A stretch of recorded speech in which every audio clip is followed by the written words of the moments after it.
Hey guys, subscribe for daily content, and if you're shopping for gear, make sure you check out the description for the newest items at some of the very best online retailers. There's also links for some of the items that I personally recommend. Thanks!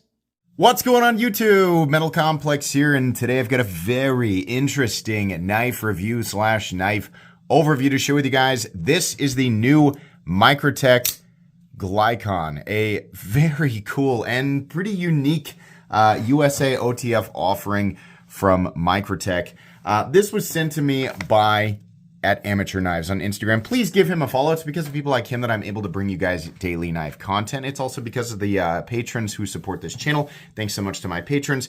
And please make sure to follow me on Instagram at @metal_complex. So this is going to be offered in a few different configurations. The one I have here is a sort of double-sided kind of bayonet grind that is serrated, and it has a regular edge on both sides, but it's kind of staggered.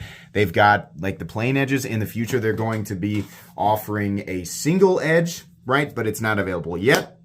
They're also going to have, I watched X-Ring's video on this. They're going to have G10 as the plate up here for some of them. This one's titanium. And then it also looks like they're going to have carbon fiber. I have no idea what those will be priced at because I have not seen them listed. Perhaps you have, but I haven't. I've only seen this one listed online, so I'm going to be reviewing it based on this price here. Just wanted to make sure you guys knew that. I will link listings for this down below. It's probably going to be pretty hard to find, so you'll have to check back periodically and see if it's in stock. Let's go ahead and get a measurement on this knife. Overall length, it's actually a pretty big knife. Overall length of the Glykon is coming in at just shy of 9 inches. Blade length is coming in, depends on where you measure. If we go right down the middle, you're looking at 3.75. If you go back here towards the, where it connects to the handle there, you're probably looking at about 3.85. Cutting edge is absolutely 100% on the primary side, 3.5 inches.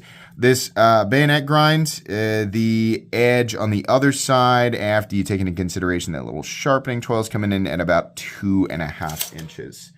Let's go ahead and do some size comparisons up against the Ontario Rat Model 1 and the Ontario Rat Model 2. So you can see here it's a good sized knife, definitely. More than full size. I wouldn't call it an XL knife, but it's definitely a full size knife. How about up against the Spyderco PM2 and the Spyderco Para 3? There we go. And then let's put it up against the Benchmade Griptilian, or in this case, the Ritter Hogue, and the Benchmade Bug Out. We should probably do some size comparisons up against some popular Microtech knives. So how about up against the Microtech Combat Troodon? The Combat Troodon is a little bit bigger, even when you don't consider the glass breaker. How about up against the Scarab? The Scarab is also definitely bigger, and it is also definitely thicker. We'll take another look here in just a moment. How about up against the Dirac Delta? This is the larger Dirac. It is the closest to the Dirac Delta. It is almost exactly the same, both in handle length and in blade length. So if you're curious which one it most closely compares to, it's definitely the Dirac Delta. And then finally, let's put it up against the Microtech Ultratech. Those are the only ones I own. Sorry, I don't own them all, right? So there you go. Thickness versus like the Combat Troodon, I would say it's pretty darn similar, right? Up against like the Dirac Delta, again, pretty darn similar. And then up against like the Scarab is definitely thicker. But I should point out that it does have a wider firing switch. I know on the new, this is my older one. On the newer Combat Troodons, this firing switches are a little bit wider. This has got a wider one here. And then this one's got the phase switch, right? But we're going to talk more about that switch. It's really interesting. But yeah, there you go. Let's do carry profile up against something like the Spyderco Para 3. So this is a little bit thicker. I don't know that you're going to notice it too much because of how OTFs generally carry in the pocket. Length and height up against the PM2 and Para 3. I would say it's going to feel somewhat similar to carrying a PM2, just lengthwise. It's not quite as tall, but you're still going to notice this thing in the pocket. It's not like, oh my gosh, right? But if you're athletic shorts, is probably not going to be a comfortable carry. Jeans, work pants, things like that, I think you're going to be just fine. Let's go ahead and do a hardware check. I'm going to get out my tools. As per usual, my tools are very inexpensive and very recommendable. You can find them right down in the section of my description that talks about the tools I use on this channel. We do have access to this. These plates right here come off. And I want to talk about this. Obviously, they come off, right? You can get into this. This is really cool. And it's not like, what Microtech does with this stupid proprietary stuff, right? Yeah, they look cool, but it makes it harder to get into unless you buy the tool or you have the tool or whatever. This is just better to have the Torx heads, and I'm really happy that they are T8. I think that's awesome, right? Back here, you can take this, you can take the pocket clip off and switch it over to the other side using a T20, which is also very, very cool. Lefties will be really happy about that, right? The way that this is set up is ambidextrous, so that's very nice. Thank you to Microtech for thinking of left-handed people. They exist, right? Did you know that, knife companies? Left-handed people exist. A lot of companies seem to be missing that mark here.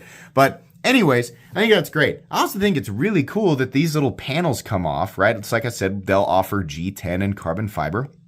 X-Ring pointed out that these are interchangeable, which offers a new level of customization. That's really cool. I love that. But then he went on to mention that Microtech will probably, we don't know this for sure yet, Microtech will probably not be offering these panels for sale individually. Why? Why would you not? I don't know what Microtech's actual plans are, but if they don't sell them individually, that is a huge missed mark, right? I get maybe Microtech's like, oh, we can convince people to buy multiple Glykons and then they can switch this.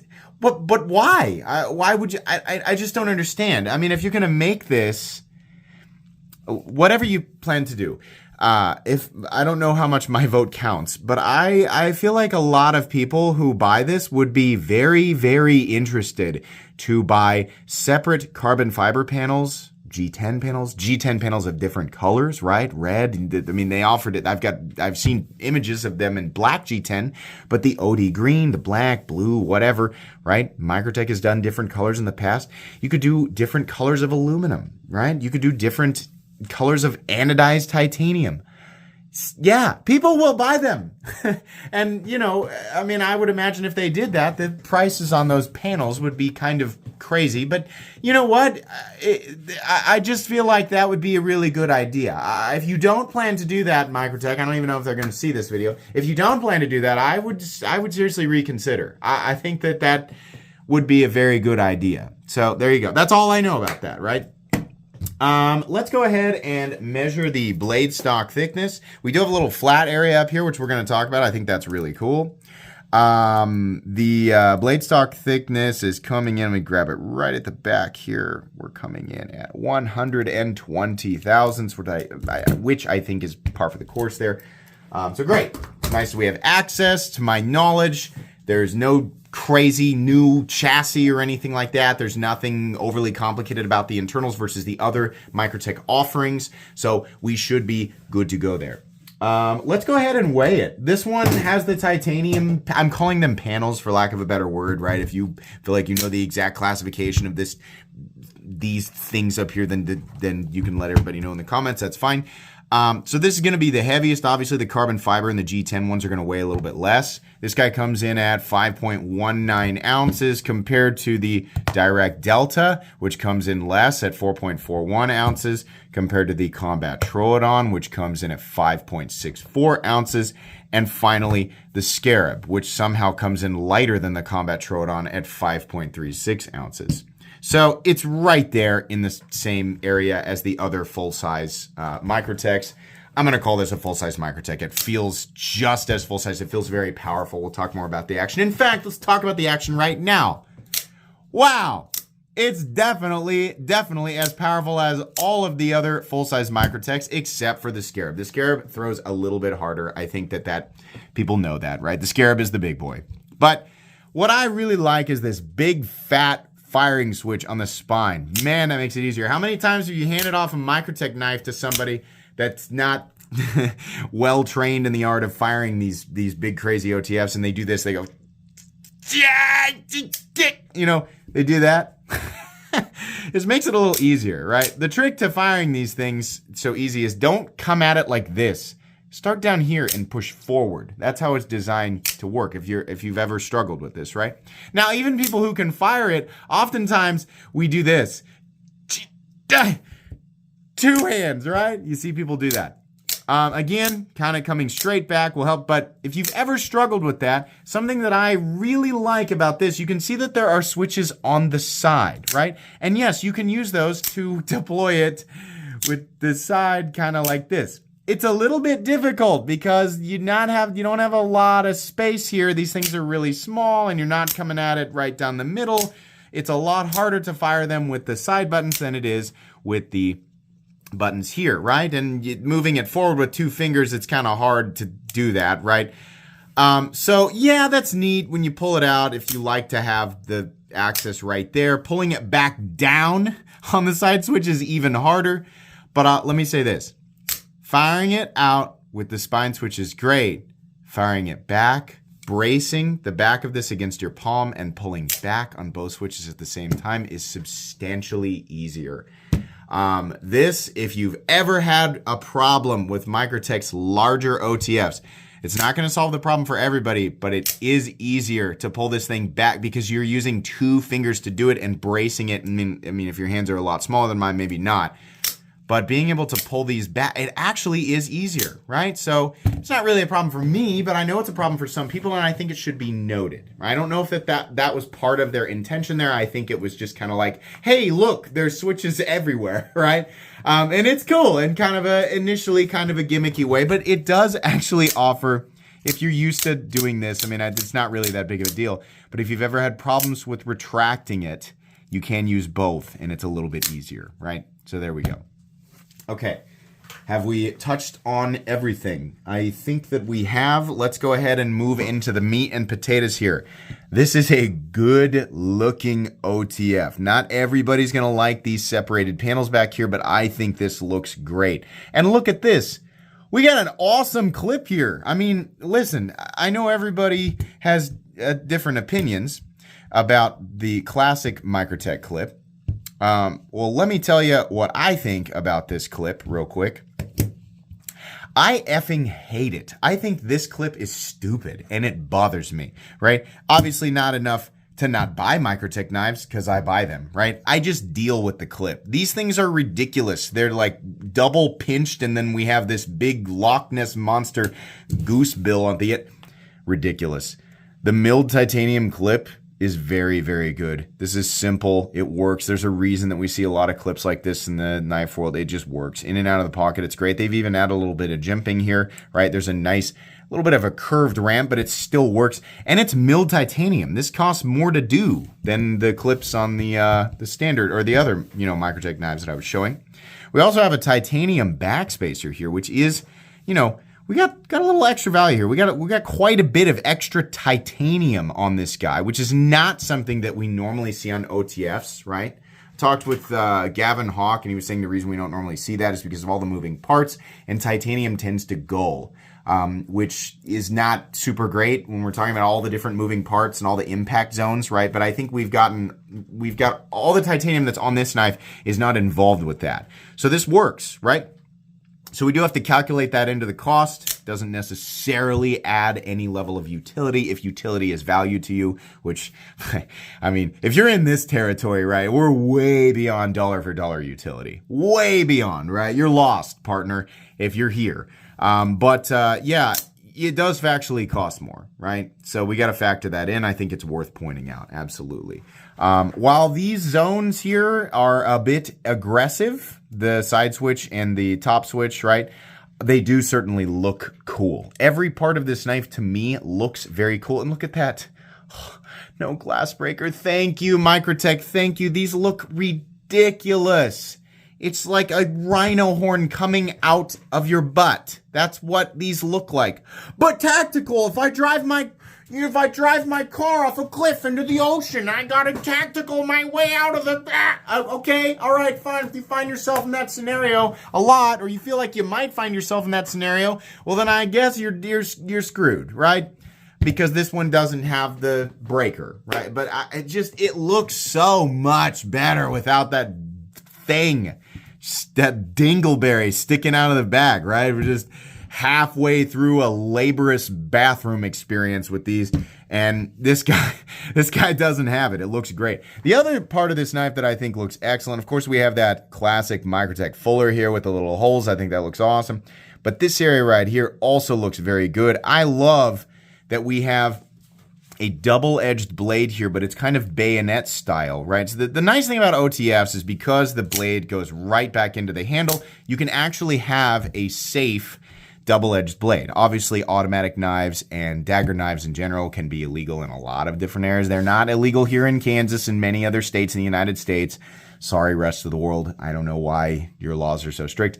But even here in the USA, we have some states who don't like one or the other, or both especially, right? But the nice thing about OTFs, I've given my arguments about these knives, and I think that people are just silly because of the movies, etc. But the nice thing about OTF's knives is that you can get two separate edges, right? Effectively doubling the utility of the blade, right? And we can talk about geometry and grind and all that, right? Daggers aren't necessarily the best at slicing, blah, blah, blah. But we have two edges, right? In this case, it's serrated. Not all of them come like this. You can get ones with full plain edges on both sides, right? But the downside is with knives that are double-edged is that you can't put your thumb here for obvious reasons, right? On this guy, you can. There's a small jimped zone right here. I am all for this. If I could trade all of my dagger Microtechs, if I could send them in and have this done to them, I would definitely do that. I think that that's a major benefit. That can mean all the difference in the world, right? Depending on what you're doing, to be able to brace your thumb up here. There's not much of an indicator if you start to slide off the edge. There's not much stopping you from running into that blade, but if you're cognizant and paying attention, then you can really make full use of that. Absolutely. I just really like that. I also like how, I think the way that they did this is just awesome. Every part of the knife has something going on, but it's not busy in a way that's annoying, right? There's not like, why did you do that? I didn't need to do that. Every part of the knife has the right amount of busyness, right? It looks Microtech. It screams Microtech, but not in an annoying way. Another element, another little cherry on top of that statement is that while Microtech loves to do the crazy billboarding thing, right? They still, even on the Ultratech, they're like, they squeeze in a little paragraph here. They didn't really do that on this one. They just put Microtech in this little space right here. And this is kind of like bead blasted, or that has that little, like the dark apocalyptic finish. So you don't even really see it. And on the other side, there's just nothing, right? That just really looks good. They did go ahead and put a bunch of crap all over the, look at this. They still had to put a whole bunch of stuff all over the clip. I mean, okay. But at least on the blade, they didn't do that. And then it's right here, it says M390, which is par for the course. M390 will work just fine on these knives. The blade looks really good. I think this is probably the best looking Microtech OTF that they have ever released. It looks classy. It looks tactical. Tactically. I don't know how to combine those two words, but it looks good. It looks Microtech, right? It doesn't look annoying. It doesn't look... It's doing its own thing. We have this cool, unique, classy, tactical, aggressive design that just gives you all of the Microtech feelies, right? It looks good. I like it. Obviously, the tip is not going to be super duper durable. The edge is not going to be super duper thin, right? I don't think people are buying these style knives, because they think they're going to be able to do surgery on a grape or something like that. No, but you will be able to cut with two separate edges and absolutely puncture. So yeah. I love how the backspacer looks. I love how it connects up here. I think that just looks fantastic. I'll give you guys a look of the entire knife all the way around. As per usual, Microtech's fit and finish is incredible. Every part of this knife, as far as I can tell, is perfect.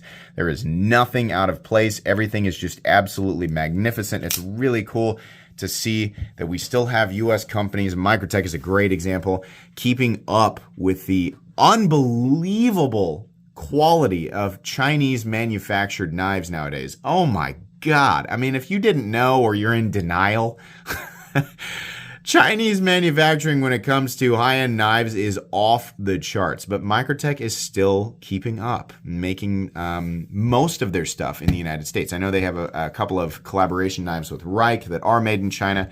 This is a USA model. I'm sure there's actually an indicator somewhere. There it is right there. USA, right? Really, really amazing fit and finish. Anyways, moving on here, let's talk about lockup, right? I still have people claiming that their Microtechs or their whatever, whatever their OTF has zero blade play. You're kidding yourself. There's only one OTF on Earth that has absolutely zero blade play, and that's the Hawk Deadlock.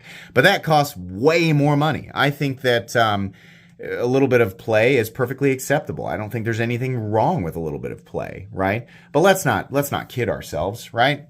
The Combat Troodon, right? And these are not all the Microtechs I've ever handled. I've handled, I don't know how many. You can type in Metal Complex Microtech and find a crap load of uploads, right? But I've handled a lot of Microtech OTFs. Combat Troodon has blade play. The Ultratech has blade play. The Scarab, surely not the Scarab. Yep, a little bit of blade play. The Direct Delta. Somebody tried to tell me the other day that the Direct Delta has no blade play. No, it has blade play. The Glykon, a little bit of blade play. No more or less than the Combat Troodon or the Direct Delta. The most solid of the bunch here is the Scarab, but it is marginal. It's okay.